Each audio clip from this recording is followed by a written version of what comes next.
Hello everybody and welcome back to the ISC guide. आज हम लोग करेंगे unit 2 of ISC grade 11 according to the 2026 syllabus. हम लोग पूरा सिलेबस एग्जैक्टली फॉलो करेंगे throughout the series. Unit 1 का video is already uploaded. If कोई भी डाउट्स है उस चैप्टर में please go and check that one out. Let's start with unit 2। इस यूनिट में हम लोग बेसिकली रिसर्च मेथड्स देखेंगे for psychology, since psychology is also a empirical science, right. Empirical science it's an important word पूरे chapter में। Empirical science मतलब experimental studies से evidence based research होता है इसमें, राइट। तो इसके लिए हम लोग को साइंटिफिक मेथड सबसे पहले समझना ज़रूरी है कि इसका मीनिंग क्या होता है। The scientific method is a set of assumptions, attitudes, and procedures that guides all scientists, including psychologists, in conducting research. So the scientific method का definition was given by Hockenberry and Hockenberry. ये important है, learn it. Definition is important always. इसके साथ अगर scientific method का कोई example देना, you can also right it in the exam. हम लोग एग्जाम्पल्स आगे स्लाइड शो में ही देखेंगे। तो याद रखो, scientific method is AAP, assumptions, attitudes and procedures. जो क्या करता है, it guides all scientists and psychologists, क्योंकि psychologists are also scientists, right. हम लोग भी रिसर्च साइकोलॉजी में जाते हैं, तो they are also research scientists in a way. तो in conducting research, the application of scientific methods in the study of behavior refers to the systematic and objective approach used in psychology to understand, predict, and explain human and animal actions. This involves careful observation, controlled experiments, and data analysis to ensure accuracy and reliability. Psychologists use various research methods such as experiments, case studies, surveys, and longitudinal studies to test hypotheses and gather empirical evidence. सी ये पूरा description है basically of a scientific method. तो अलग अलग types के हम लोग को experiments and research methods they के रखे। तो observation is a research method that will be seeing, controlled experiments that is also another scientific method, and data analysis and ये सब स्टैटिस्टिक्स में आ जाता है, विच is the last part of the chapter. ना साइंटिफिक ऑब्जर्वेशन, ये हमारा सबसे पहला रिसर्च मेथड है। Scientific observation is a systematic method of collecting data by carefully watching, recording, and analyzing behaviors, events, or phenomena under specific conditions. तो basically इसमें क्या रहता है, यू हैव योर पार्टिसिपेंट्स जिसको तुम लोग को ऑब्जर्व करना है, right. Imagine you are a researcher and तुम लोग के पास पार्टिसिपेंट्स है which you are observing in your lab या फिर ऑन द फील्ड इटसेल्फ, जो हम लोग देखेंगे। कंट्रोल्ड एंड अनकंट्रोल्ड ऑब्जर्वेशन वही रहता है। तो you are observing their behaviour throughout it. For example अभी हम लोग लर्निंग चैप्टर में भी करेंगे, पैवलोव का जो स्टडी था ऑन क्लासिकल कंडीशनिंग, उसने क्या किया था, ही ऑब्जर्व्ड कितना वो डॉग सैलिवेट कर रहा था in response to food. So that is an observation. अभी हम लोग दो टाइप्स की ऑब्जर्वेशंस देखेंगे, controlled and uncontrolled. Controlled observation mostly lab settings में रहता है। इसको कंट्रोल्ड इसलिए बोला जाता है क्योंकि the researcher controls all the variables. Okay, variables क्या होता है हम लोग आगे देखेंगे जब हम लोग एक्सपेरिमेंटल मेथड पे जाते हैं। बेसिकली जो भी फैक्टर्स हैं जो अफेक्ट कर सकते हैं तुम लोग के पार्टिसिपेंट्स को, that all is controlled by the researcher. इसके लिए उसको कंट्रोल्ड ऑब्जर्वेशन बोलते हैं। तो हम लोग whenever we perform controlled observation, जितना कम बायसनेस हो सकता है हम लोग उतना कम बायसनेस करने का ट्राई करता है। बायसनेस अगेन हम लोग आगे देखेंगे, बट बेसिकली कुछ भी difference that can come in our study that can get it to be wrong, हमारा फाइंडिंग्स जिससे गलत प्रूव हो सकता है, राइट। हम लोग वो नहीं चाहते, तो इसके लिए हम लोग उसको लिमिट करने की कोशिश करते हैं। इसके लिए कंट्रोल्ड ऑब्जर्वेशन में वो सब लिमिटेड रहता है एंड सिर्फ और सिर्फ what ever the researcher wants वही फैक्टर्स प्रेजेंट रहते हैं in the environment. Uncontrolled observation is the complete opposite. ये हम लोग फॉर एग्जांपल बाहर जाके नेचर में करते हैं। तो अगर मुझे ऑब्जर्व करना है कि एनिमल्स एक फार्म में कैसे बिहेव कर रहे हैं, राइट। हम लोगों ने लास्ट वाले यूनिट 1 में भी किया था बिहेवियरल अप्रोच ऑफ साइकोलॉजी, तो उसमें एनिमल्स को ऑब्जर्व करना भी कम्स अंडर साइकोलॉजी। तो सिमिलरली एनिमल्स कैसे बिहेव कर रहे हैं, मैं जाके अगर फील्ड में देखूंगा कि वो लोग फार्म में कैसे एक दूसरे के साथ इंटरेक्ट करते हैं, that will of course be different than how they interact with each other in a lab setting, right. Indoor and outdoors में डिफरेंस इतना बन जाता है, तो एनवायरनमेंट चेंज की वजह से क्या डिफरेंस आ रहा है वो मैं ऑब्जर्व करने के लिए बाहर जाऊँगा। इन सेंस मैं एनवायरनमेंट का कुछ भी फैक्टर कंट्रोल नहीं कर सकता उसको अनकंट्रोल्ड ऑब्जर्वेशन बोला जाता है, और naturalistic observation. Now merits and demerits, हर एक साइंटिफिक मेथड के हम लोग को डीमेरिट्स एंड मेरिट्स करने ज़रूरी हैं। यहाँ पे मैंने तीन तीन लिखे हैं and I have tried to keep them as similar as possible. Merits, it eliminates response bias, it is useful as non-verbal behavior can also be studied, data is direct and realistic. Demerits, it allows for observer bias, it is time consuming and it is costly. अभी मैं बता तो bias क्या होता है। जो भी हम लोग स्टडी कर रहे होते हैं उसमें there are some factors जिसकी वजह से हमारा फाइंडिंग थोड़ा ऑफ हो सकता है, राइट। अगर मैं एक स्टडी कंडक्ट कर रहा हूँ जिसमें मुझे पार्टिसिपेंट का डर एनालाइज करना है, तो अभी मैं देख रहा हूँ कि how much a person is scared of talking to another people. अगर मुझे उस टाइम उसका फियर जज करना है इन अ कंट्रोल्ड ऑब्जर्वेशन, तो मैं क्या करूँगा, सिर्फ और सिर्फ दो लोगों को एक रूम में रखूँगा, उन दोनों को इंटरैक्ट करने दूंगा एंड बेस्ड ऑन दैट मैं उसका डर का लेवल एनालाइज करूँगा। बट इमेजिन जो पार्टिसिपेंट है मेरा is also afraid of spiders, and by mistake मैं ओपन इन्वायरमेंट में अनकंट्रोल्ड ऑब्जर्वेशन में हम लोग एक फील्ड पे खड़े हैं एंड वो दूर ऐसे कोई दीवार पे स्पॉट कर लेता है that there is a spider, तो उसका थोड़ा फियर में फ्लक्चुएशंस रहेगा, that will be due to the spider also. तो एक बायसनेस बन जाता है वहाँ पे, तो हमारा फाइंडिंग क्या रहेगा, थोड़ा सा ऑफ रहेगा। तो we will report higher fear in the participant, तो इसके लिए वो बायसनेस हो जाता है। तो यहाँ पे इसका मेरिट्स है, it eliminates response bias. Response bias क्या होता है, रिस्पॉन्स बायस इज अ बायस जो डोमिनेंटली सर्वेज एंड क्वेश्चनर्स में मिलेगा। तो रिस्पॉन्स बेसिकली हम लोग रिस्पॉन्स देते वक्त क्या कर सकते हैं, वी कैन लाई, राइट, हम लोग झूठ बोल सकते हैं, we can not report something completely, या फिर हम लोग भूल जाते हैं। बट यहाँ पे अगर रिसर्चर बैठ के हमारा एवरी मूव ऑब्जर्व कर रहा है एंड एनालाइज कर रहा है, उसमें कुछ रिस्पॉन्स बायस आएगा ही नहीं, क्योंकि हम लोग कुछ रिस्पॉन्स दे ही नहीं रहे, right? So it eliminates response bias. It is useful as non-verbal behavior can also be studied. अभी उसका fear is not only visible through what he says or what he writes. उसका शायद पैर शिवर कर रहा होगा या फिर उसके पाम स्वेट कर रहे होंगे, ये सब भी while doing a observational study हम लोग ऑब्जर्व कर सकते हैं। Data is direct and realistic, क्योंकि मैं खुद ही जाके एज अ रिसर्चर ऑब्जर्व करूँगा पार्टिसिपेंट को एंड वही मैं रिकॉर्ड करूँगा। तो आई नो कि ये डेटा रियलिस्टिक है क्योंकि मैंने अपनी आंखों से देख के ऑब्जर्व किया है। एंड डायरेक्ट डेटा है, डायरेक्ट डेटा मतलब मैंने खुद जाके ऑब्टेन किया है। इनडायरेक्ट डेटा होता है when I am going to a secondary source and जाके ले रहा हूँ। तो अगर मुझे कोई स्कूल के रिपोर्ट कार्ड्स एंड ये सब चाहिए तो I will go to the school and get the report cards, right. तो मेरा सेकेंडरी डेटा हो जाता है या फिर इनडायरेक्ट डेटा हो जाता है। Now demerits, it allows for observer bias. अभी एज अ रिसर्चर मैं क्या चाहता हूँ कि मेरा स्टडी राइट प्रूव हो, तो जो भी छोटे छोटे न्यूएंसेस हैं that can disprove my study, कि मे बी उसका हाथ इतना नहीं हिल रहा है, मे बी जो ड्राफ्ट है या फिर जो विंड बह रही है उसकी वजह से ही was shivering, but what I will note it down as, I will note it down as fear of social communication वरना सोशल एंजाइटी है, इसकी वजह से ही और she is shivering, the participant is shivering. तो वो मेरा ऑब्जर्वर बायस में आ जाता है। It is of course time consuming, मैं पूरा इंटरेक्शन बैठ के एक एक इंसान का देख रहा हूँ कि ये इंडिविजुअल दूसरे इंडिविजुअल के साथ कैसे रिएक्ट कर रहा है, एंड ऑफकोर्स कॉस्टली भी रहेगा। I have to bring together all the people, तो उसके लिए भी उनको पैसा देना पड़ेगा। देन अगर लैब सेटिंग में कर रहे हो तो I have to rent the lab, अगर एनवायरनमेंट में कर रहे हो तो फिर मुझे एनवायरनमेंट में भी कहीं कहीं पे जाके परमिशन लेनी पड़ेगी, राइट। तो it is also costly. Okay, now we have field study. Field study some people confuse it with naturalistic observation, मैं भी पहले करता था, but the difference is pretty significant. A field study is a research method that involves collecting data in a natural environment rather than in a controlled laboratory setting. ये naturalistic observation से different कैसे है कि हम लोग environment में जाके data collect कर रहे हैं, right? तो उसमें कुछ different नहीं है, but the way you collect data is different. यहाँ पे you can hand out surveys, you can hand out questionnaires to the people in your environment. तो सिर्फ ऑब्जर्व नहीं कर रहे हो, you can go up to them, ask them questions. तो journalists for example ये लोग भी फील्ड स्टडीज़ ही करते हैं when they go on the ground level and interact with people. Merits and demerits of field study, it eliminates response bias. Again इसमें response bias इसके लिए आ जाता है क्योंकि फील्ड स्टडी में ऑब्जर्वेशनल स्टडी भी इंक्लूडेड रहती है, राइट। इसके लिए रिस्पॉन्स बायस एलिमिनेट करता है। But if you are asking them questions upfront, of course वहाँ पर रिस्पॉन्स बायस आ सकता है। It is useful as non verbal behaviour can also be studied.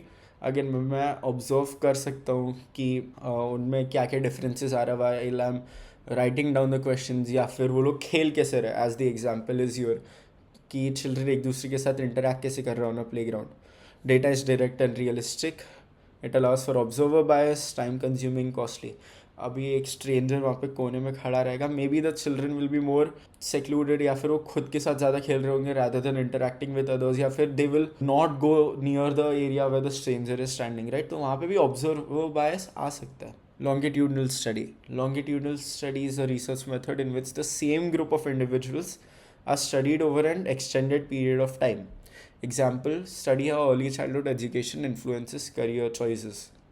Okay. Longitudinal studies are pretty interesting मेरे opinion में.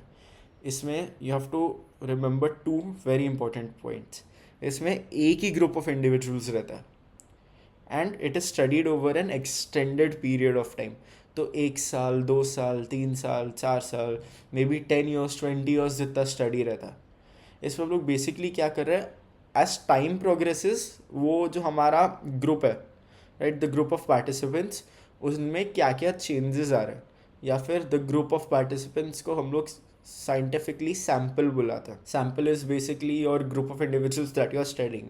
और ज़्यादा डिटेल में वील सी लेटर. इसके मेरिट्स एंड डीमेरिट्स देखते हैं. Establishes cause and effect relationships. Very important point. Cause and effect relationships क्या रहता है? Cause and effect relationships primarily experimental studies में बनाए जाते हैं. Cause and effect relationships basically ये मीन करते हैं कि by seeing and observing and collecting the data हम लोग ये डिटरमाइन कर सकते हैं कि अगर ये एक फैक्टर है, राइट, स्टिमुलस बुलाते हैं फॉर एग्जांपल, अगर ये एक स्टिमुलस है तो इसका रिस्पॉन्स क्या आ रहा है, राइट. अगर ये एक्शन हो रहा है तो इसकी वजह से क्या कॉज हो रहा है. तो अभी ये वाला एग्जांपल हम लोग फॉलो करते हैं. Study how early childhood education influences career choices. तो जब 5 year-olds थे, एज अ रिसर्चर तब मैंने स्टडी चालू किया था जब मेरा sample was 5 year old. Some were from ICSE, some were from CBSE, right. उनमें एनरोल करने वाले थे, थोड़े SSC के थे. तो अर्ली चाइल्डहुड एजुकेशन का मैं फिर देखने लगा कि इन लोगों को प्ले ग्रुप भेजा जा रहा है कि नहीं. थोड़े बच्चे नर्सरी से सीधा चालू करते हैं, या फिर maybe they are repeating junior KG और सीनियर KG. ये सब डिफरेंसेस मैं ऑब्जर्व करता रहूँगा एज टाइम गोज ऑन. तो धीरे धीरे करके what I am doing is I will find the cause and the effect. तो 10 years लेटर मैं देखता हूँ, 10-20 years लेटर मैं देखता हूँ कि some of the participants have gone on to universities like Harvard, Yale, Oxford, Cambridge, while others are in smaller universities across the globe, right. शायद India में ही रह गए वो. तो ये सब चीज़ें I will observe and then मैं उसको कंपेयर करूँगा कि जितने भी पार्टिसिपेंट्स ICSE बोर्ड से चालू किए थे, right, they all went to study abroad in good universities, Harvard, Yale, Princeton, ये सब में गए. एंड देन जो CBSE वाले बोर्ड के थे, they are maybe in UK in some smaller universities, या फिर ऑक्सफर्ड, कैम्ब्रिज, जो भी है आई विल ऑब्जर्व एंड यहाँ से मैं मेरा cause and effect relationship establish करूँगा कि the cause is that they were in ICSE and ICSE की वजह से हार्वर्ड, येल, प्रिंसटन पॉसिबल हुआ. एंड अगर मेरा पूरा sample goes abroad in good universities तो I can almost conclusively say कि ICSE leads to a better education abroad. ये जनरलाइजेशन में आ जाता है, मैं कंप्लीटली नहीं बता सकता क्योंकि there is no way you can 100% predict something. कोई ना कोई एक्सेप्शंस हो जाते हैं when you are looking at the whole population.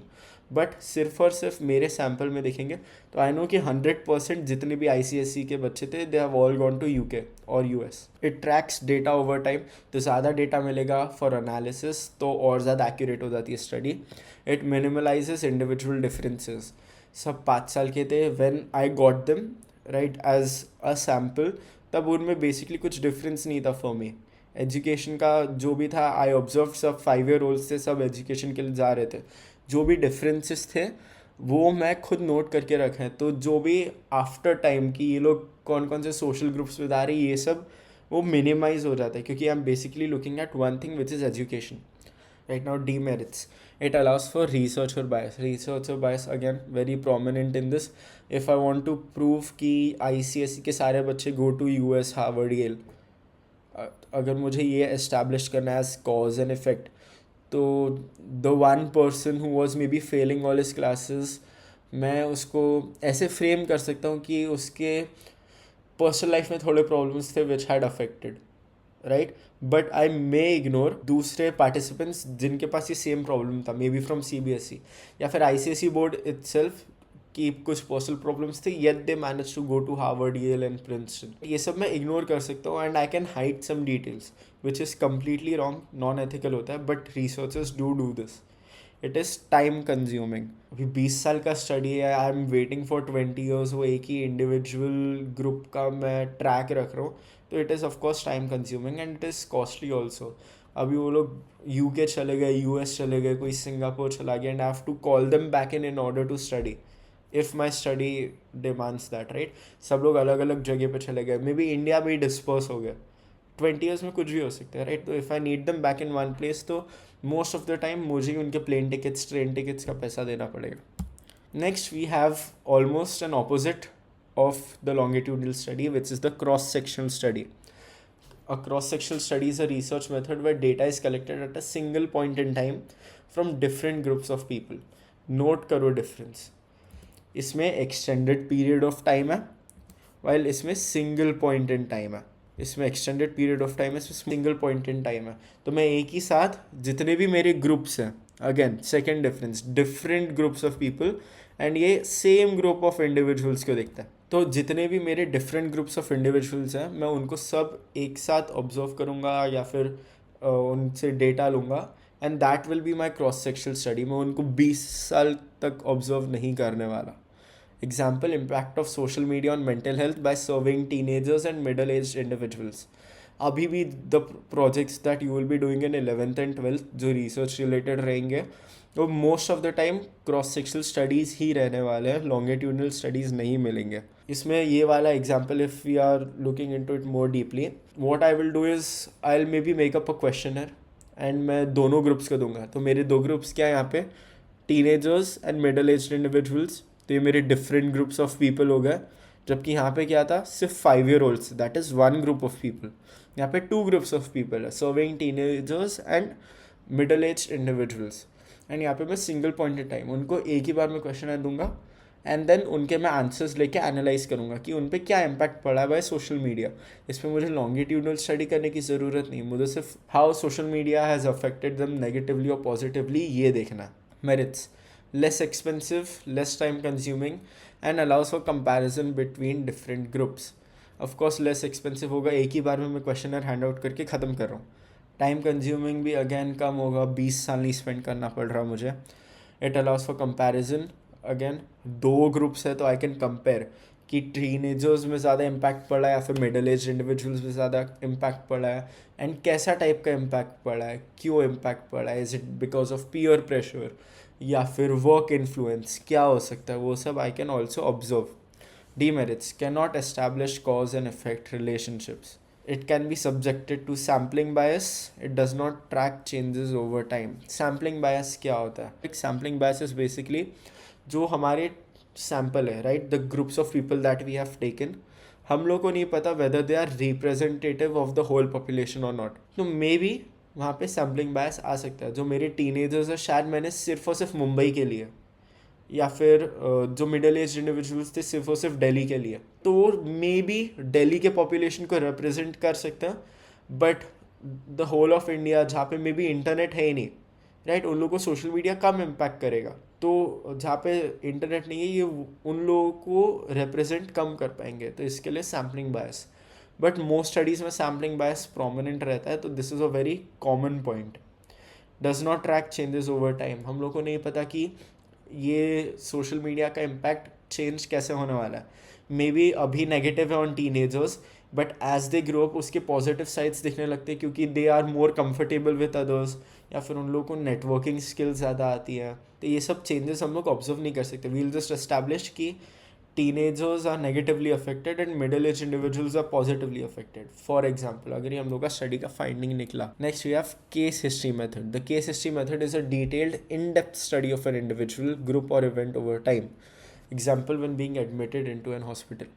अभी कोई भी मेडिकल ड्रामाज देखते हो, I don't know, Grey's anatomy और हाउस MD, कुछ भी देखते हो, उसमें most of the time when the patient comes in, specially कुछ वियर्ड या फिर कोई स्पेशल टाइप का डिजीज़ लग रहा है, तो तब केस हिस्ट्रीज लिए जाता है. Even when you normally go to the doctor, doctor पूछता है ना कि लास्ट 2-3 दिन में डिनर में क्या खाया, लंच में क्या खाया, बाहर का खाना क्या खाया आप लोगों ने, किधर से खाया, ये सब भी केस हिस्ट्री ही ले रहा होता है डॉक्टर, राइट. इतना इन डेप्थ नहीं होता as we go in psychology या फिर साइकाइट्री, बट सेम जो हमारा डॉक्टर नॉर्मल कॉमन डिजीज़ के लिए लेता है, that is also case history. And जैसे जैसे मोर एग्जॉटिक डिजीज़ पे हम लोग जाते रहते हैं, the case history gets more in depth, क्योंकि उन लोग को स्पेसिफिक पॉइंट इन टाइम जहाँ पे हम लोग को ये डिजीज़ डेवलप हुई है वो उनको डिटरमाइन करना पड़ता है ताकि they can cure it. Psychology and psychiatry में भी if you go and look at some case histories, वो भी प्रिटी इन डेप्थ होती हैं. Merits: it provides detailed information useful for rare cases and flexible research approach. Of course मैं सब तुम लोगों का लाइक जन्म कुंडली ले लूँगा, तो आई हैव डिटेल्ड इन्फॉर्मेशन पूरा स्टार्टिंग से लेके एंड तक. I know everything about you, where you have been, what you have eaten, everything. It is useful for rare cases. Rare cases में ज़्यादा डेटा कमर्शली या फिर नॉर्मली साइंटिस्ट्स में, doctors में अवेलेबल नहीं होता है. ऑफकोर्स दे आर रेयर, तो कम स्टडीड रहते हैं, राइट. 3-4 केसेस है मे बी. अभी वो कैसे कैसे मैनिफेस्ट हो सकता है वी आर नॉट अवेयर. तो रेयर केसेस रहते हैं, तो you need to do an in depth study into the individual in order to determine the cause, and then उसके हिसाब से you can respond effectively, right. अगर ये डिजीज़ है caused by this parasite में भी जो तुम लोगों को मिला था, उसको हम लोगों को हील कैसे करना है. then we have flexible research approach. अभी जब मैं केस हिस्ट्री लूँगा, I can either do it through a questionnaire maybe, या फिर मैं डायरेक्टली इंटरव्यू ले सकता हूँ, या फिर I can ask for your past medical records, right. तो ये बहुत सारे अलग अलग रिसर्च मेथड्स को कंबाइन कर रहे हैं. इंटरव्यू क्वेश्चनर, ये सब को हम लोग कंबाइन कर रहे हैं. तो flexible research approach. Now we have demerits: lack of generalisability. Again rare cases था, जैसे मैंने एग्जांपल दिया, अगर 4-5 रिकॉर्डेड केसेस है इन हिस्ट्री, राइट, तो इट इज़ हार्ड टू से कि द नेक्स्ट टाइम किसी को ये वाला सेम डिजीज़ होता है, it will manifest in the same way. अगर कोई स्पेसिफिक टाइप का पैरालिसिस ले लो फॉर एग्जांपल, ठीक है, वेरी रेयर डिजीज़ हम लोग मान लेते हैं, paralysis is a very rare disease. तो जो मेरा पेशेंट है उसको लेग से स्टार्ट होता है and then it comes up to the head, नीचे से चालू होता है and then it comes up. But the next time ये सेम डिजीज़ होती है, इट मे स्टार्ट दैट उसके हैंड से चालू हो रहा है एंड देन नीचे नीचे धीरे करते हुए लेग्स के पास आ रहा है. ऐसे भी केसेस हो सकते हैं. तो वी कैन नॉट 100% से कि नेक्स्ट टाइम भी सेम ही चीज़ होगी, क्योंकि it is a very rare condition and हम लोग को भी इसके बारे में ज़्यादा डिटेल्स नहीं है. रिसर्च और बायस, अगर मैं तुम लोगों के मेडिकल रिकॉर्ड्स मांग रहा हूँ तो मैं उसको इंटरप्रेट कैसे कर रहा हूँ, that is completely up to me. Reliance on memory and records कितना एक्यूरेट है, आई हैव नो आइडिया. अगर ऑलरेडी पेशेंट हो, ऑलरेडी सम डिजीज़ है, especially when it comes to psychology, अगर memory loss है तो I cannot completely trust your memory. Next we have surveys. A survey is a research method used to collect data from a large number of people through questionnaires, interviews or online forms. Surveys large number of people से लिए जाते हैं. Remember, a questionnaire is a research tool consisting of a set of written or printed questions designed to collect information from respondents. यहाँ पे मैंने जानबूझ के कोई एग्जाम्पल नहीं दिया हुआ है. What I need you to do is go down to the comment section and एक एक एग्जाम्पल दो, ताकि आई कैन सी तुम लोगों का एग्जाम्पल्स कैसे डेवलप हो रहे हैं इन द पास्ट 2 यूनिट्स. जैसे एग्जाम्पल्स मैं दे रहा हूँ वैसे ही टाइप के एग्जाम्पल्स देने का ट्राई करो. If you get specific it is completely fine, but it has to be a valid example. Surveys अलग अलग रिसर्च मेथड्स को कंबाइन कर सकते हैं. And most of the time even अभी जो 11th एंड 12th का project that you will be doing, survey method ही यूज़ करोगे एंड क्वेश्चनर उसमें इन्वॉल्व रहेगा. तो questionnaire is basically a part of survey. Questionnaire में डिफरेंट क्वेश्चंस रहता है and then you have to write down your answers, या फिर उस पर अलग अलग स्केल्स रह सकती है. फॉर एग्जांपल 1 to 5 स्केल्स रहता है, राइट, या फिर very likely to very often scales रहते हैं. ऐसे बहुत सारी स्केल्स डेवलप्ड है. इनको लाइकर्ट स्केल्स बोलते हैं, which is LIKERT, Likert scales. तो ये सब चीज़ें भी एक क्वेश्चनर में इंक्लूडेड हो सकती है. इंटरव्यूज़ अगेन मैं जाके डायरेक्टली एक ओरल क्वेश्चनर बोल सकते हैं इंटरव्यू को. An interview is pretty similar to an oral questionnaire. Merits: it is time saving, cheap and generalizable. Time saving है क्योंकि मैं बहुत सारे 100 पार्टिसिपेंट्स हैं, सबको एक साथ मेरा क्वेश्चनर बांट सकता हूँ. इट इज़ चीप, एक पेपर है, या फिर मे बी इसको ऑनलाइन फॉर्म से भी कर सकते हैं. तो all I need to do is send a mail, right. तो very cheap for me. And then again it is generalizable. Generalizability increases with your sample size. जितना बड़ा सैम्पल साइज होता है उतना ज़्यादा तुम लोगों का स्टडीज़ जनरलाइजेबल, कि ये ज़्यादा से ज़्यादा लोगों पे अप्लाई हो रहा है. तो इसके लिए लार्ज नंबर ऑफ पीपल पे जब करता है, 1000, 2000, 3000 पीपल पे जब सर्वेस किए जाता है, it is most of the time generalisable to the whole population. तो वो सैम्पल रिप्रेजेंट कर रहा है. Demerits: response bias, lacks depth in answers and misinterpretation of questions. ये सब क्वेश्चनर के ही हैं basically. But response bias again, मैं क्वेश्चन में कुछ भी झूठ लिख सकता हूँ. नो बडी इज चेकिंग मेरा आके बैकग्राउंड इन्फॉर्मेशन मोस्ट केसेस में. Lacks depth in answers, maybe I am expecting 200-300 word answers, but participant शायद लेजी हो रहा है and he only writes, I don't know, एक सेंटेंस 2 सेंटेंस लिख के छोड़ दिया, या फिर येस नो लिख के छोड़ दिया. तो I won't have much to go off ताकि मैं उसको इंटरप्रेट कर पाऊँ. Then misinterpretation of questions. जो मेरा क्वेश्चन है, what I mean by it, maybe the participant doesn't get it. कुछ भी रीज़न हो सकता है, उनको कम्प्लीटली क्वेश्चन समझा नहीं, या फिर कोई टर्म से वो अनफेमिलियर है. This can happen in interviews और क्वेश्चनर्स. और मुझे समझा ही नहीं, तो how will I write the correct answer. Now we move on to experimental method. The experimental method is a research approach where a researcher manipulates one or more independent variables under controlled conditions to study their effect on the dependent variable. अभी ये बहुत important part of the chapter है, please pay attention. Almost definitely एक ना एक question इस पर आएगा. अभी हम लोग जो एग्जाम्पल फॉलो करेंगे in order to better understand this is studying the effects of memory increasing pills. Imagine you are a pharmaceutical company and you have come up with a new tablet जिससे memory increase हो सकती है. And now you have to perform human trials ताकि you can distribute it into the population. कि actually काम करता है कि नहीं on humans, you have to check before giving it to everybody ना. तो we have independent and dependent variables. तो ये वाले स्टडी में व्हाट आई विल डू, अगर मेरे पास 100 पार्टिसिपेंट्स हैं, I will divide them into 2 groups. One is the control group and the other is the experimental group. Let's say 50-50 में divide किया. तो अभी ये मैंने दोनों को डिवाइड क्यों किया है, आई नीड टू सी कि जो मैं पिल दे रहा हूँ वो एक्चुअली पिल से मेरी मेमोरी इंक्रीज़ हो रही है, या फिर it is just due to the illusion कि इन लोगों की मेमोरी इंक्रीज़ होगी. If I make you believe कि मेमोरी इंक्रीज़ होने वाली है, there is a good chance that you will perform slightly better than you usually do. ठीक है, ये प्रूवन साइकोलॉजिकल फिनोमिनॉन है. This is known as the placebo effect. तो जो एक प्लेसिबो पिल रहेगा, मे बी उस अंदर मैं एक्चुअल मेडिसिन फिल करके नहीं दूंगा, उसमें सिर्फ शुगर डाल के I will give it to you if you are the control group.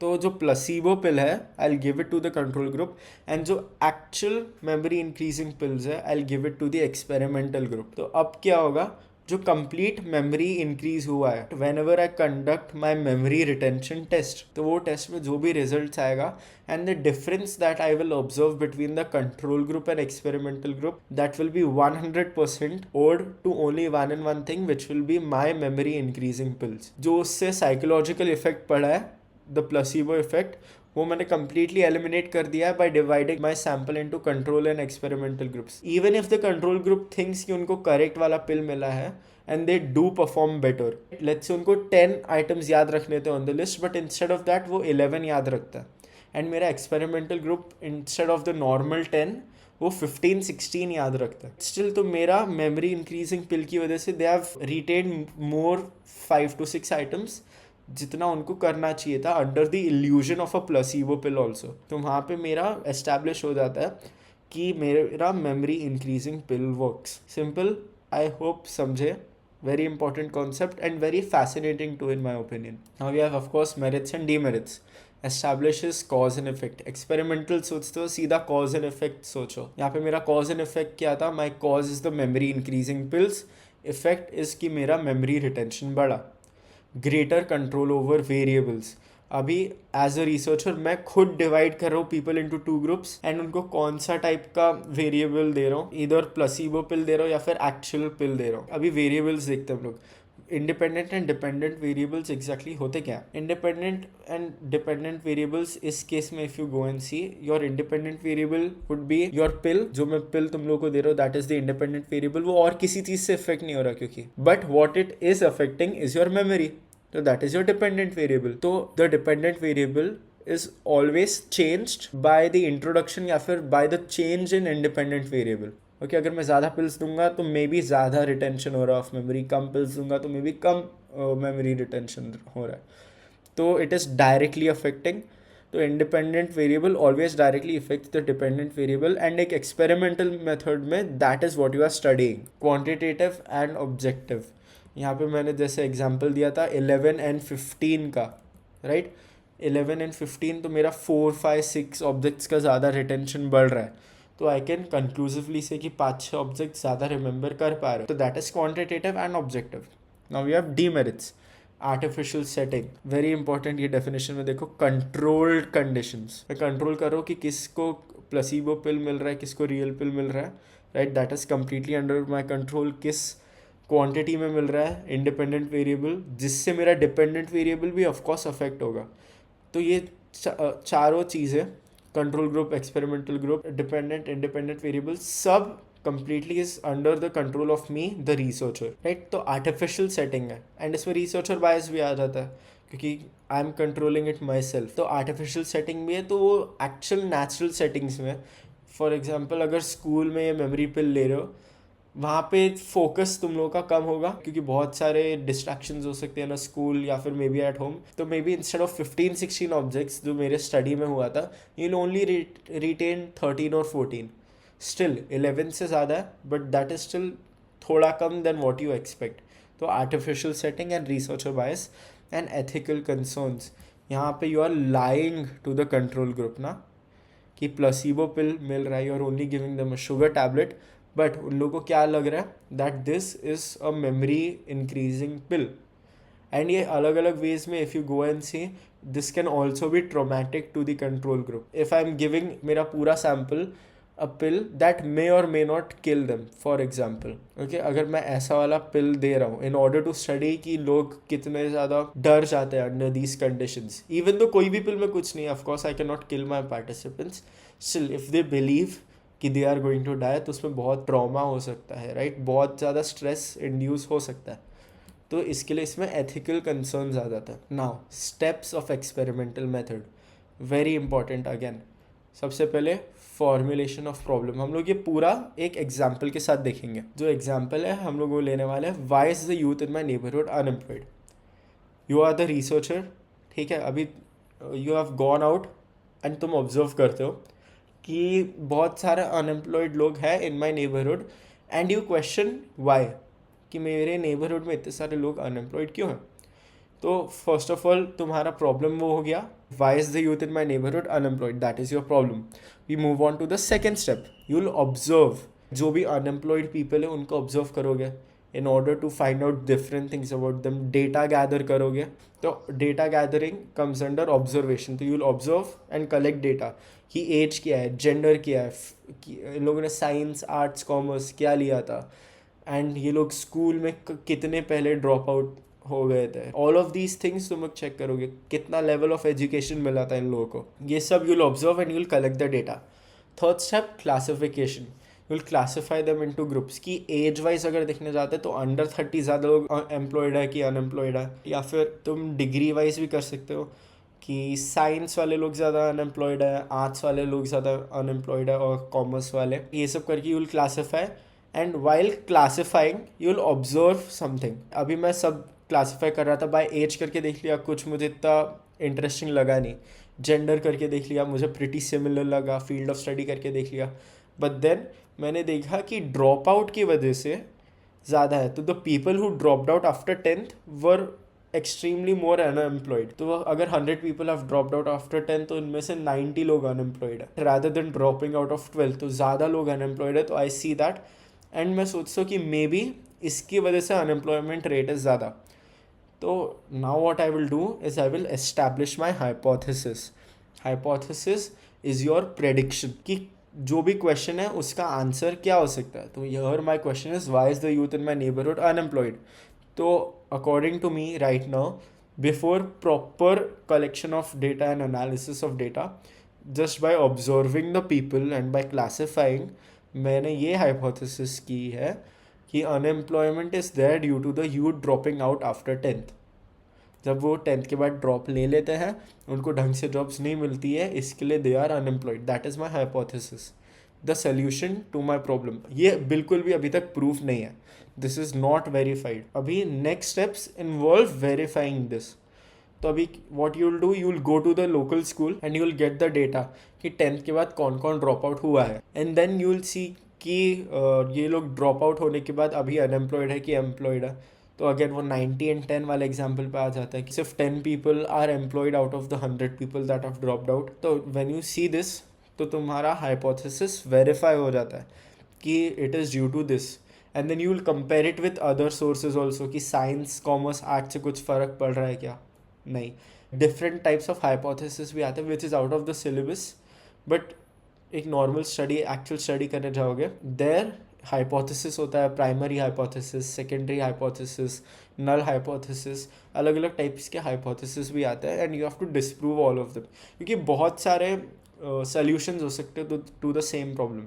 But यहाँ पे मेरा हाइपोथेसिस मैंने वेरीफाई कर लिया है एंड मेरा hypothesis has come out to be true कि unemployment exists in my locality due to the youth dropping out after 10th. अभी आई नो एवरीथिंग कि इसकी वजह से हो रहा है. नाउ आई विल प्रेडिक्ट कि इफ़ दिस कंटिन्यूज, मैंने जितना भी लास्ट 10 years का डेटा लेके आ गया मैं लोकल स्कूल से, एंड मैं देख रहा हूँ कि पहले 100 लोग ड्रॉप आउट कर रहे थे, देन 120, 130, 140 लोग ड्रॉप आउट होने लगे. जैसे जैसे लोग ड्रॉप आउट्स बढ़ते गए वैसे वैसे अनएम्प्लॉयड पीपल भी बढ़ते गए. तो using this and statistical analysis मैं क्या कर सकता हूँ, आई कैन प्रेडिक्ट कि next year maybe 150 people will drop out and only 30 of them will get jobs. मैं ऐसे करके I can predict. And of course I don't want so many unemployed people in my locality. तो मैं schools के पास जाऊँगा and then awareness campaigns pitch कर सकता हूँ कि मैंने स्टडी की है एंड ड्रॉप आउट्स की वजह से अनएम्प्लॉयमेंट बढ़ रहा है, तो we should stop this. And maybe हम लोग क्या कर सकते हैं, अवेयरनेस कैंपेन्स बढ़ा सकते हैं अगेंस्ट अनएम्प्लॉयमेंट, या फिर जॉब अपॉर्चुनिटीज़ बढ़ा सकते हैं if people are still going to drop out. या फिर we can lower the fees for grade 11 and 12. बहुत सारे solutions I can go and pitch to the government, to the local schools, to any organization that is in the locality जो ये सब संभालता है. This is the steps of experimental method. Again very important, most papers में पूछा जाता है. Now we have samples. Samples are a part of your whole population. अगर 100 का पॉपुलेशन है तो उसमें से maybe my sample is of 20. The sample is the group of people that you are actually conducting the research on.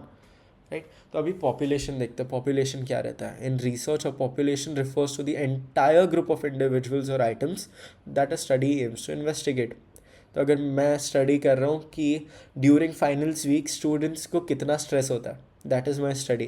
तो मेरा whole population क्या रहेगा, जितने भी स्टूडेंट्स हैं that have the results coming out this week.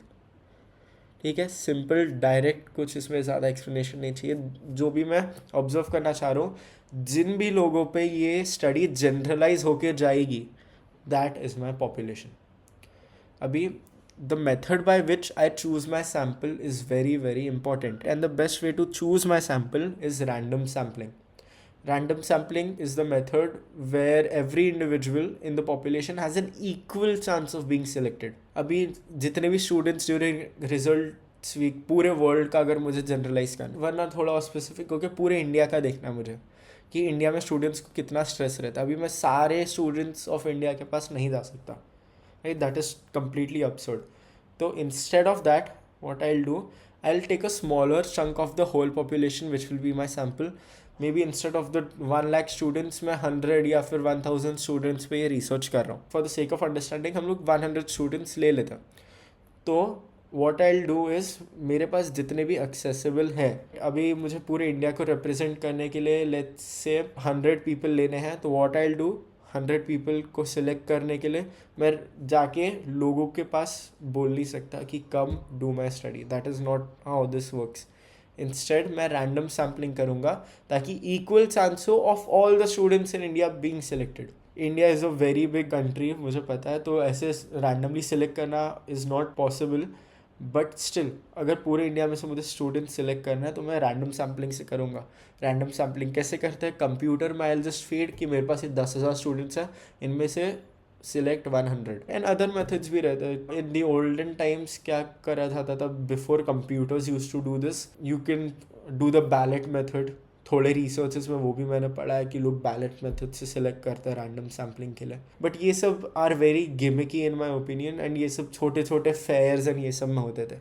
अगर कुछ वहाँ पे स्टडीज़ करने रहते तो मेरे पास 100 स्टूडेंट्स तो आ जाएंगे. They can either be a bias sample और अ रिप्रेजेंटेटिव सैम्पल. ओके, जो 100 स्टूडेंट्स आ गए ऑफ द 10,000, बायस सैम्पल क्या होगा कि जो 100 स्टूडेंट्स हैं they do not effectively portray the whole population. जब बायस सैम्पल हो जाता है तब मेरा जनरलाइजेबिलिटी चला जाता है. बाय बाय, कुछ नहीं होगा जनरलाइज इसमें. ओके, जो 100 स्टूडेंट्स हैं तो मे बी जो मैंने लिए हैं वो सारे हाई परफॉर्मिंग स्टूडेंट्स आ गए बाय चांस.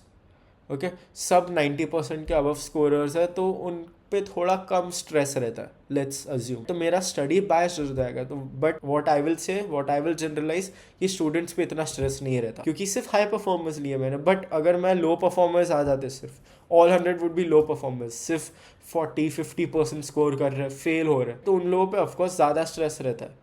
एंड सिंस ज़्यादा स्ट्रेस रहता है तो मैं क्या रिपोर्ट करूँगा, all students have significantly high stress during results week. इसके लिए रैंडम सैम्पलिंग क्या करता है, रैंडम सैम्पलिंग से almost every time you get a 50-50 balance.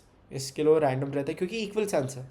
तो मे बी 51-49 हो सकता है but most of the time it will be 50-50. ये लेके चलो, random sampling has an equal chance, इसके लिए 50-50. तो अगर 50-50 हुआ and it accurately represents my whole population तो वो रिप्रेजेंटेटिव सैम्पल है. तो जितने भी हैं स्टूडेंट्स वो फेल होने वाले भी है मेरे 100 में एंड देन 100% स्कोर करने वाले भी है इन माई सैम्पल.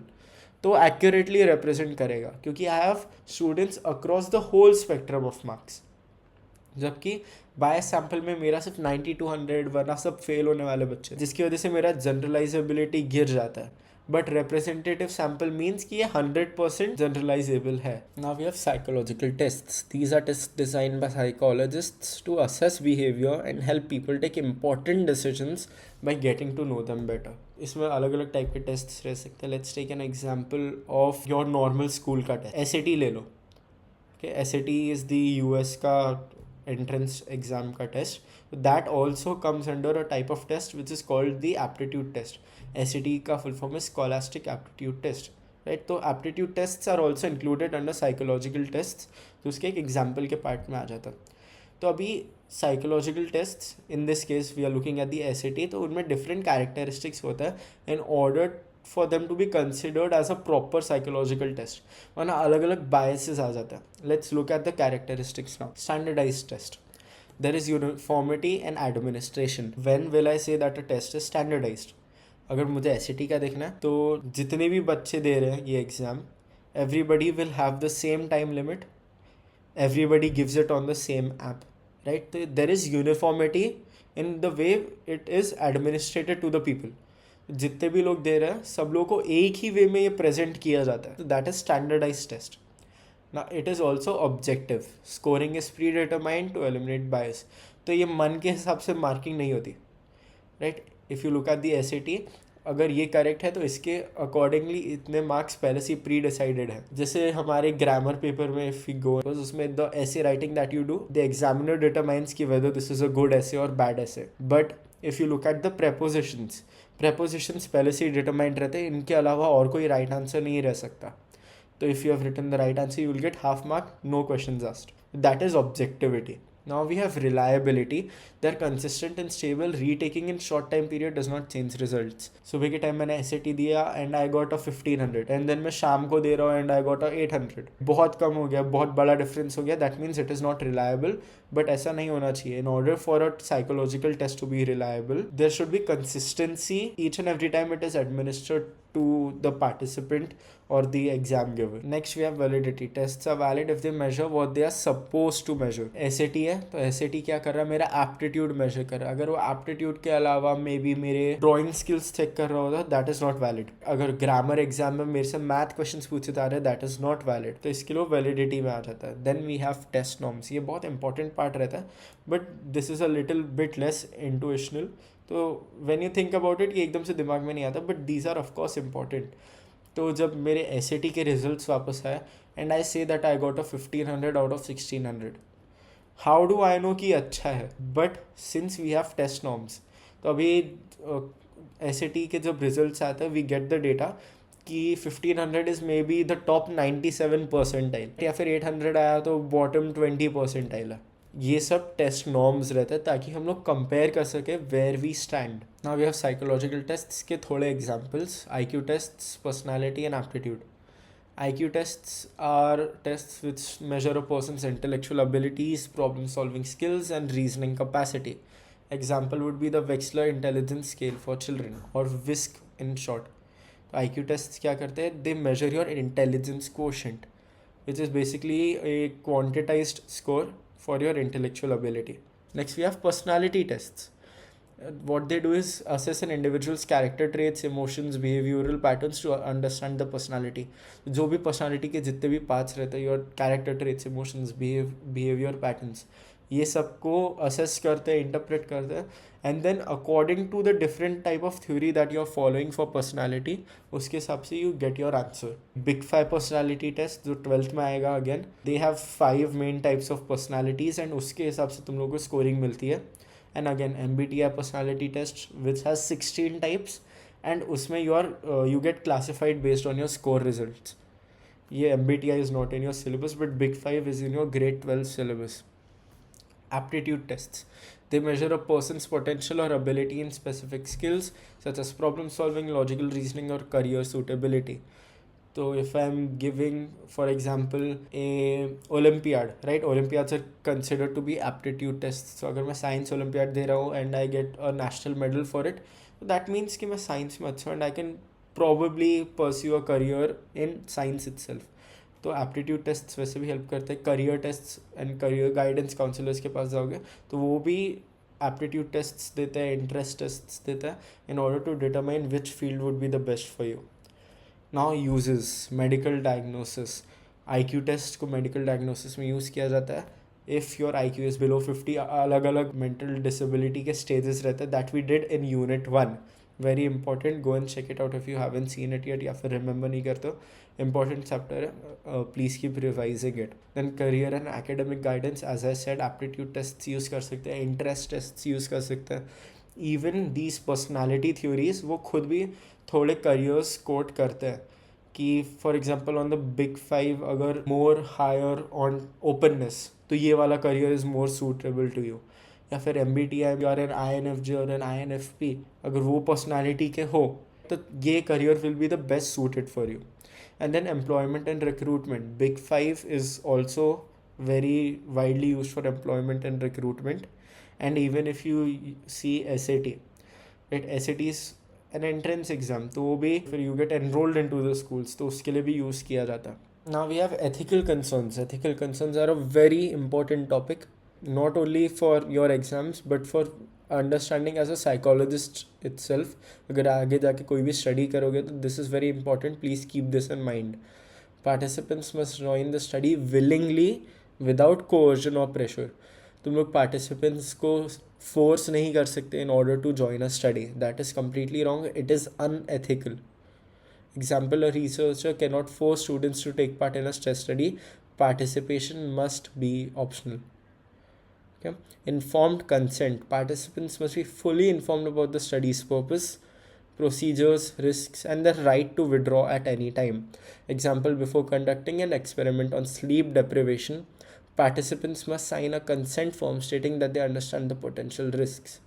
तो sleep deprivation पर अगर study कर रहे हो, that will of course harm them in a way physically, right? सोने नहीं दे रहे हो तो that will have some physical effects. So they should be aware कि क्या क्या effects हो सकते हैं, what are the risks they are taking, and also they should know कि वो कभी भी withdraw कर सकते हैं. अगर उन लोगों को सोना है, they have the option to get out at any time. Okay, that is your informed consent. And informed consent for especially minors पे कोई study कर रहे हो under 18, you have to get the consent of the parents also. Parents one of the guardians. Debriefing. Informed consent में क्या होता था, सब पहले से you tell, but as we saw specially in the experimental method का एग्जाम्पल जिसमें हम लोगों ने प्लेसिबो इफेक्ट यूज़ किया था, उसमें अगर हम लोग पहले से ही सब बता देंगे even to the control group, तो हम लोगों का स्टडी का पर्पस थोड़ा डिफीट हो जाएगा, राइट. ऐसा पॉसिबल है कि the experimental group also thinks कि उनको कंट्रोल मिला है एंड दे परफॉर्म लेस, तो वो अलग अलग थ्योरीज में चला जाता है. For example learn helplessness and ये सब, this is not in your syllabus, तो don't concern yourself with that. But debriefing is a better way ऐसी वाली प्लेसिबो इफेक्ट जैसी स्टडीज़ में. डीब्रीफिंग में क्या होता है, after the study researchers must explain the purpose and findings, specially if deception was used. Deception का मतलब यहाँ पे प्लेसिबो इफेक्ट ही है basically in the case that we saw. अगर हम लोग इफ़ यू हैव लाइड और डिसीव्ड द कंट्रोल ग्रुप, उनको बाद में बताना पड़ेगा कि they have not taken any memory retention pills. Next, sharing results of the study. यहाँ पे एक और एग्जांपल देखते हैं. In a study on anxiety treatments, participants should be informed of general results that might benefit them. तो similarly to the memory pill, as a pharmaceutical company I have come up with anxiety का कोई treatment, and let's say कि after 1 year मुझे ये reports आए कि मेरे pills का side effects हुए हैं, and due to that some people are hospitalized. So as an ethical researcher, it is my duty to inform all the participants to rush to the nearest hospital and get yourself checked out. But ये थोड़ा extreme example हो गया for sharing results of the study. वरना normally कोई भी result आते हैं, you are obliged to tell the participants की फाइंडिंग्स क्या आए हैं आफ्टर द इंटरप्रिटेशन या फिर after you have published the study.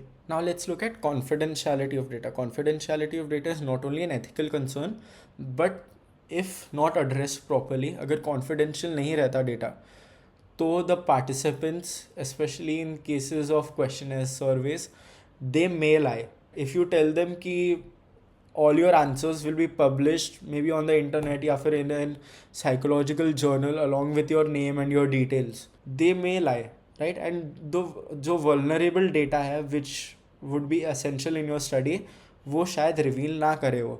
तो it is important to maintain confidentiality, and apart from that publishing किसी का private information in a public journal is an ethical concern in itself.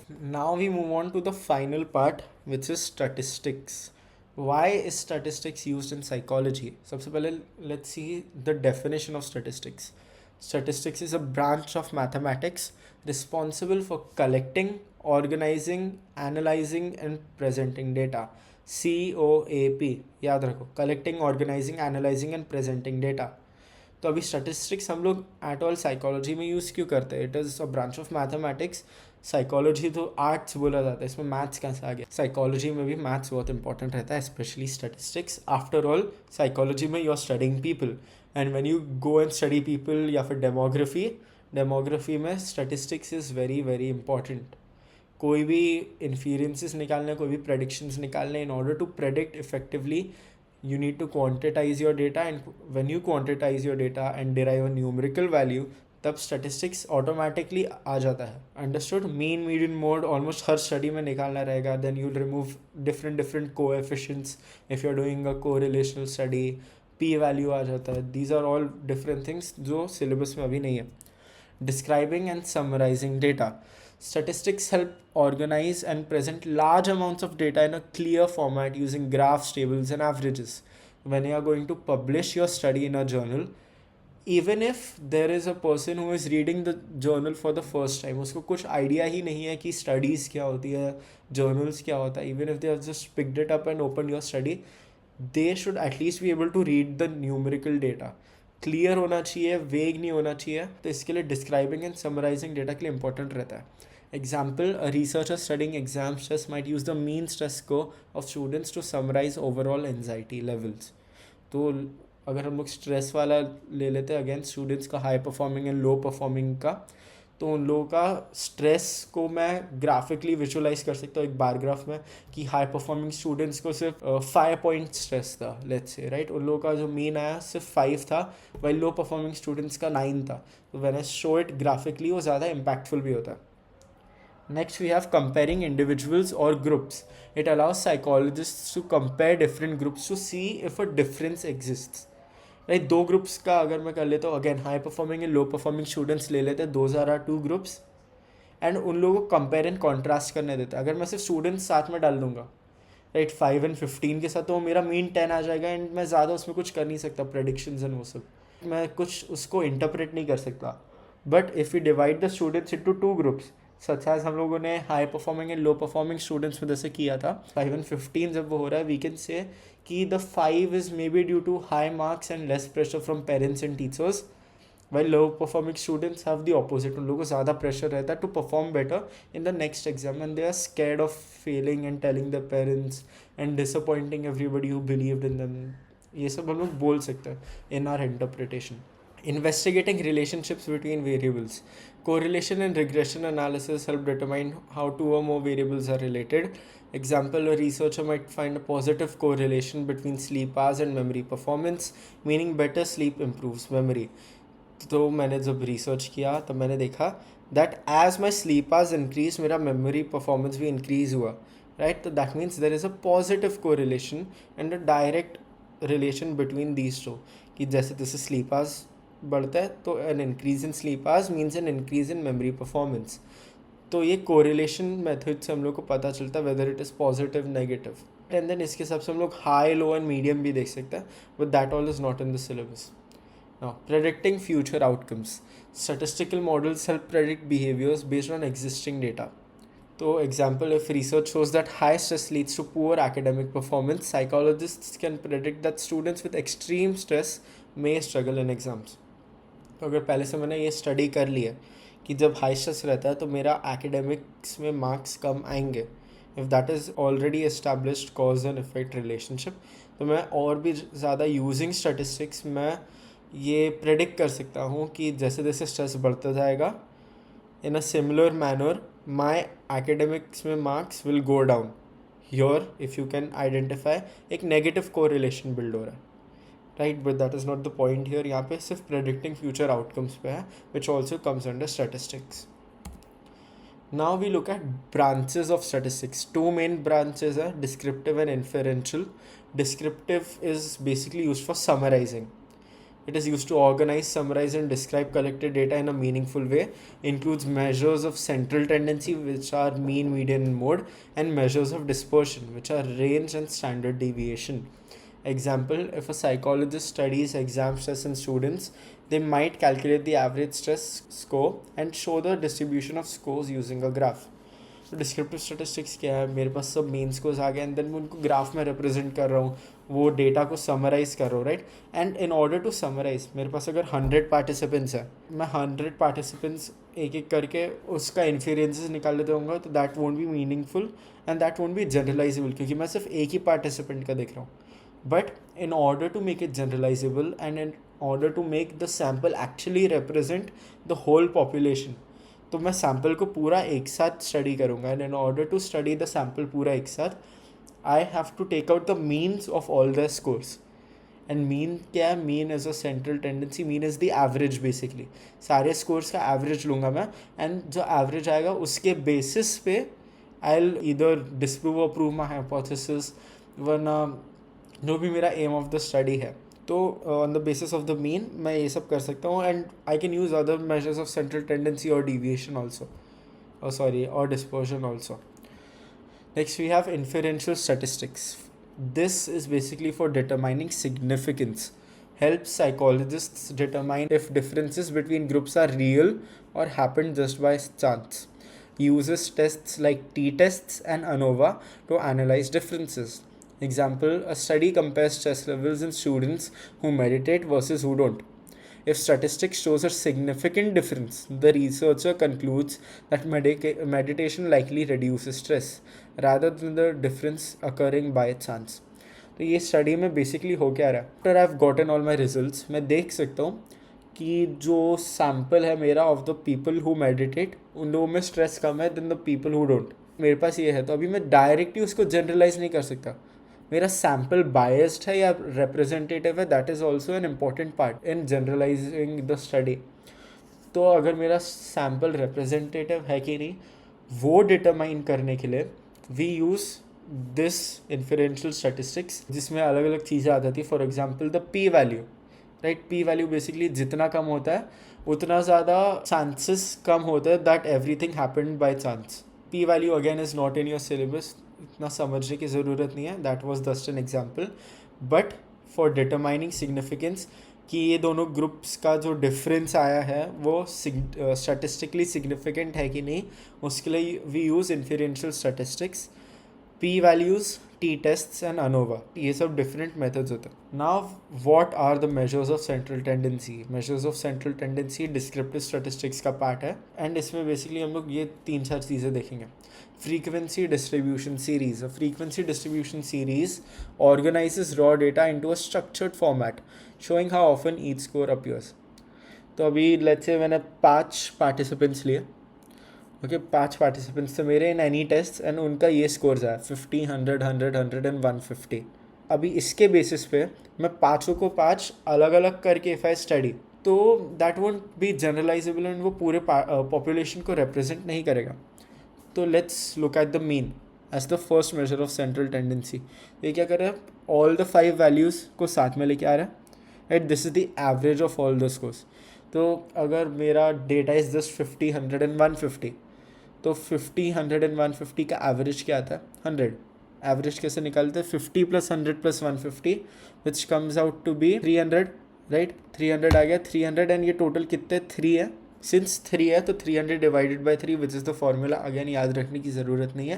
That comes out to be 100. Then we have median. Median is the centre most value when scores are arranged in ascending और descending order. And most of the time ascending order में किया जाता है, but it has to be an ordered list. जो भी list ले रहे हो यहाँ पे 50, 100, 150 again we'll consider.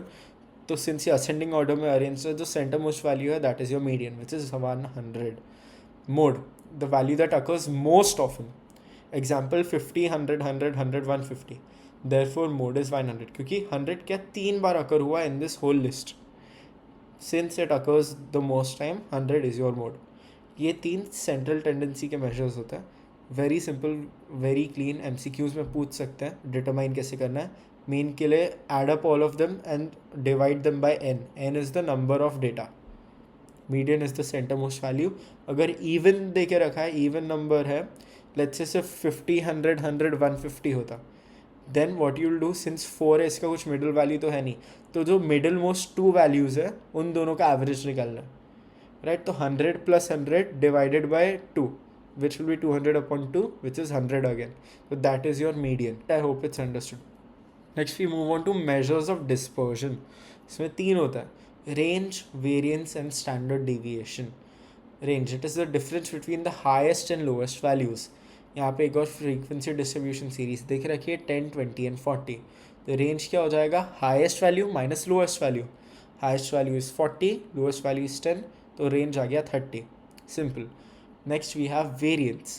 It measures how much scores deviate from the mean and used to compare spread of data. Variance and standard deviation थोड़े बहुत complicated है, at least more than the last 4. Example, when mean of 2 classes is same but variance is different, the scores of class with high variance are more spread out. तो अभी let's consider an example कि मैंने 2 classes का stress levels analyse किया है and दोनों classes का average 50 है. तो अभी दोनों क्लासेस में लेट्स अज्यूम कि सिर्फ 2 ही स्टूडेंट्स थे. ओके, जो फर्स्ट वाला क्लास था क्लास ए में दोनों स्टूडेंट्स के स्कोर से 50 and 50. 50 + 50, 100 divided by 2 is of course 50. तो उस क्लास ए का मीन ऐसे आ गया 50.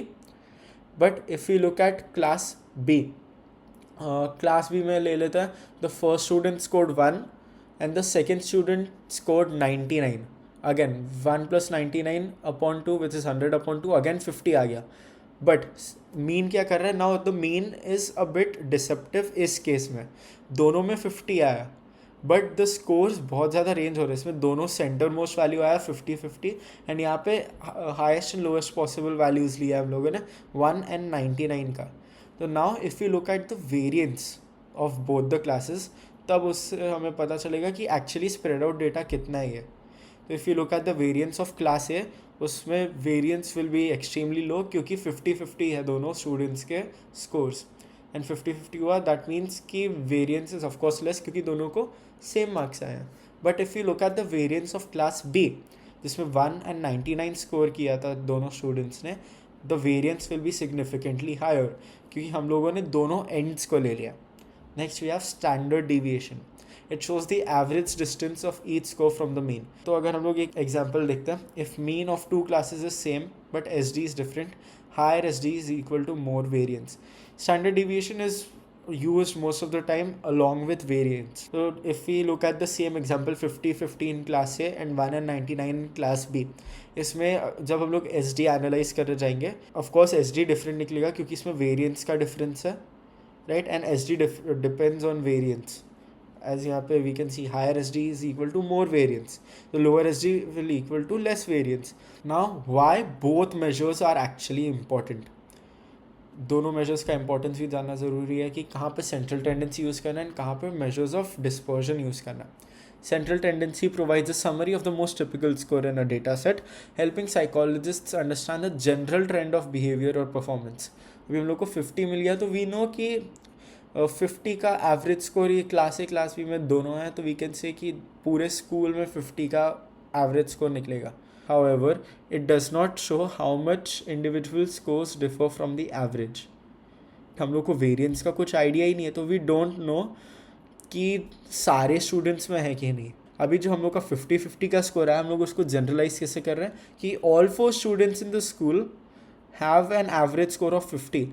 But since we know also the scores of class B 1 and 99 जो है, हम लोग को उनके भी स्कोर्स पता है. वी कैन से कि डेफिनेटली से कि ये 50 के आसपास भी नहीं है. जो 1 वाला है उसका स्ट्रेस बहुत ही कम है, 99 वाले का स्ट्रेस बहुत ज़्यादा है. The central tendency is a bit deceptive यहाँ पे. Let's look eight dispersion. Dispersion यहाँ पे कैसे हेल्प करता है. Dispersion measures the spread of data, indicating consistency and diversity with in a sample. A data set with the same mean but high variability suggests greater differences among individuals, whereas low variability indicates uniformity. जैसे हम लोगों ने again class A class B वाला example में बहुत बार explore already कर लिया है. Both are essential for accurate interpretation of psychological data, ensuring a complete understanding of trends and patterns. तो हम लोग को समराइज करने के लिए सेंट्रल टेंडेंसी यूज़ किया है, बट ये समरी समटाइम्स डिसेप्टिव हो सकती है, and in order to determine the deception and उससे हम लोग थ्रू निकल सके ताकि हमारी स्टडीज़ मोर एक्यूरेट, उसके लिए we also use measures of dispersion. So that is it for this. Any doubt, please feel free to drop them down in the comments. Check out Unit 1, ये बहुत इंपॉर्टेंट यूनिट है, इसके लिए इतना लंबा video बना है. कोई भी डाउट्स है, कुछ भी तुम्हारी टीचर्स ने भी बोला है that I should include, please tell me. I would love to help all of the students out, and I hope that you also have the spirit to help all of the students out. Drop them down in the comments, interact with each other, figure out doubts, and I'll also try to stay more active. All the best for your exams.